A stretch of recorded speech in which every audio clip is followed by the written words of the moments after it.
Assalamu alaikum wa rahmatullahi wa barakatuh to some of you, and peace out to the rest of you. The blackest hearted, blackest minded, blackest man on social media, sign of blacking and shining again, asking you to hit the share button because the message is more important than the messenger. And that being said, let me tell you all straight away. I'm going to start by giving a shout out to Jessica X, because Jessica X and those who came before her, without showing off too much of the flesh, have consistently said the right message, knowing that they're going to be opposed by the sisterhood, by their own network, their default network.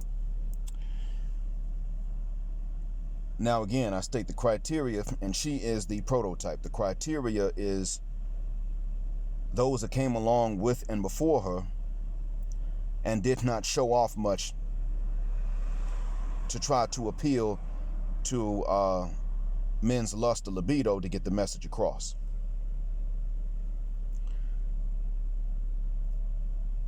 What I'm going to say is that about all of them in a nutshell, the ones in that criteria, is that they have taken the sacrifice to tell the truth.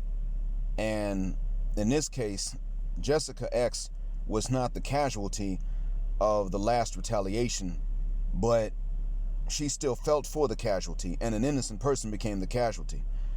Now, you ask me, Soraya Stewart and Jessica X are both innocent. Soraya's been living a life doing a job, and Jessica X has been telling an uncomfortable truth that needs to be told just because the sisterhood don't like it. End of story.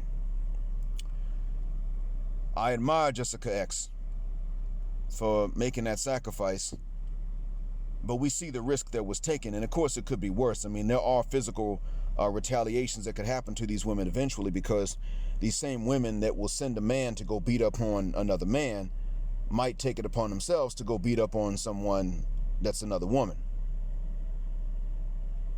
Someone like Jessica X or Tiffany Banner, or Melody, although I don't know if Melody making videos. I'm not aware. I don't know if she does or not.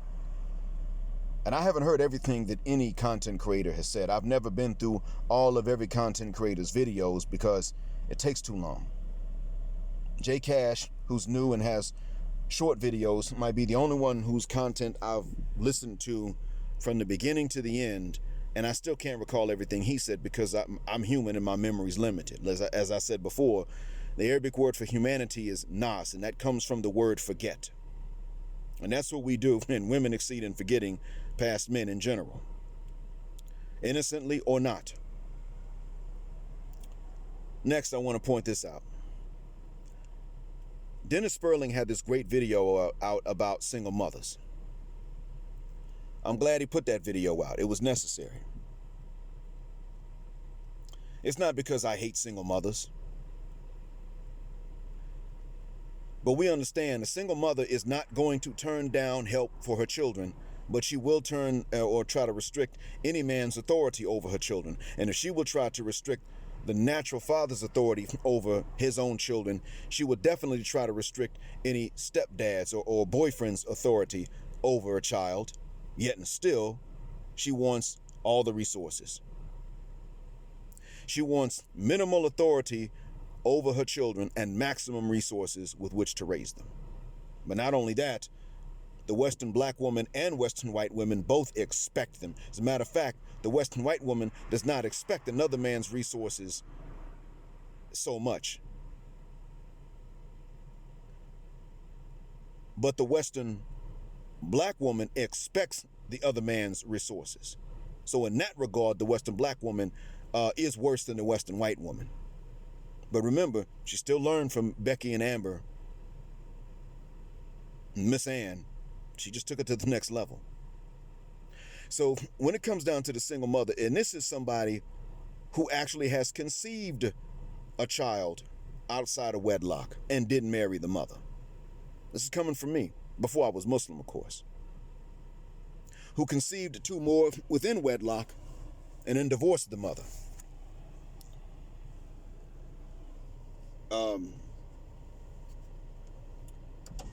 I never for one second thought that another woman could be held accountable for my kids. That just never crossed my mind. So when I say this, having been a single father, when I tell you this, I say this in large part telling you that, gentlemen, you need to have a double standard, because if you are a single father and you get with a single mom, you still must make it clear that you are not responsible for her kids unless she is responsible for yours. It still needs to be a trade. So even if you are a single father getting with a single mother, make sure that you're doing so in a trade-off situation when it comes to who owes what to the children. If you were her kid's dad at that point, she is your kid's mother in all practical purposes. I don't mean you attribute lineage where it does not belong genetically.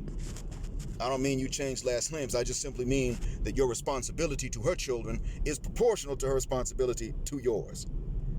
And your responsibility to her children is proportional to your authority over her children, and vice versa. But that's beside the point. Dennis Spurling pretty much said, leave these single mothers alone. And I want to point out something else that's been overlooked. Even if Dennis Spurling does not tell you this, I will. Gentlemen, pump and dump is dangerous. I'm not only telling you this because I'm a Muslim, but that is the first reason. I've already said, though, that I would tell you what's in accordance with Islam, because I told you Islam is a solution. I'm not allowed to turn around and tell you, yeah, man, pump and dump. Offering women pump and dump is good as a psychological weapon to feed them some humble pie, but actually agreeing to pump and dump is dangerous. Gentlemen, don't forget, they are at war with you. Please don't forget this, gentlemen. Them being at war with you means something very specific, guys. Them being at war with you means they're going to use whatever weapon they can against you. And that includes the legislature and the bench, the media and the culture. These are the arsenals. Now, they don't own these arsenals. Theoretically, no man owns the legislature. Theoretically, no one person owns the culture. But the legislature and the bench are still run by men. The media is run by men. The culture is run by everybody collectively. Yet and still, they are going to engage whatever weapon they can. These weapons included, which are not theirs, they will utilize them against you just the same. Please don't forget that, guys. These women are not playing with you. All right, gentlemen? So don't think that pump and dump is going to be something that you can actually utilize. You can threaten it, but you can't utilize that effectively, gentlemen. It's because what they're going to do is not allow it. So they will use the legislature to implicitly make it illegal, and they will use the bench to interpret existing laws to make it illegal. They're not going to allow you the option of pump and dump indefinitely. So when I talk about male chastity, it's not just some spiritual hocus pocus with no practical benefits. It is, in fact, something very necessary.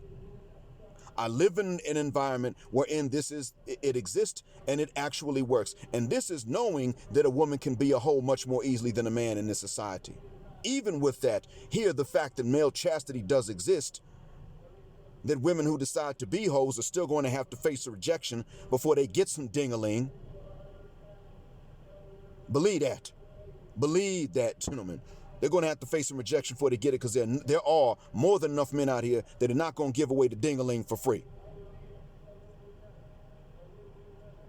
There are plenty enough to make sure that a woman is going to have to face some rejection if she wants to have some ding-a-ling outside of a marriage. And it works. And the environment here is better. And there are things that are going wrong here, but it ain't nearly as toxic as it is over there with what you're facing. So you might be thinking, yeah, single moms, man, I'm about to hit it and quit it. Yeah, okay. You think she hasn't thought of that?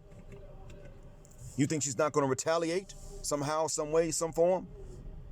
Bruh, that's who she is. If your sister was a single mother, you could be angry with your sister about how she got to be one. Understand in the end that what's still going to happen is that you know your sister's not going to tolerate somebody just pumping and dumping, and you don't want that to be the case. Well, do you think that these other women are going to just let that slide? You slide in, you slide out, and that's it, no price to pay? They don't demand less because they're single mothers in exchange for that peen. They demand less to get into the P sleeve. Retroactively, they're going to demand more. So leave them alone even for the pump and dump, and don't think you're going to pump and dump other women that are childless and just walk off into the sunset. Male chastity is more than just some theoretical pie in the sky idea that a platitude that I'm talking about. This is a war, gentlemen, and it is an effective weapon of war. You raise the price of the peen, which is the easiest thing to get. They have to then respect and appreciate not only that, but also the heart and the commitment and the affection that come later on. If they got to appreciate the peen, what you think they're going to appreciate anything else you give them? I hope I've made this clear and helpful. Thanks for listening. Assalamu alaikum. Black, heterosexual, non-select male power just because they don't like it, which is only possible if you can practice male chastity. And black patriarchy until extinction or judgment day, which is only possible if they cannot control you through your genitals.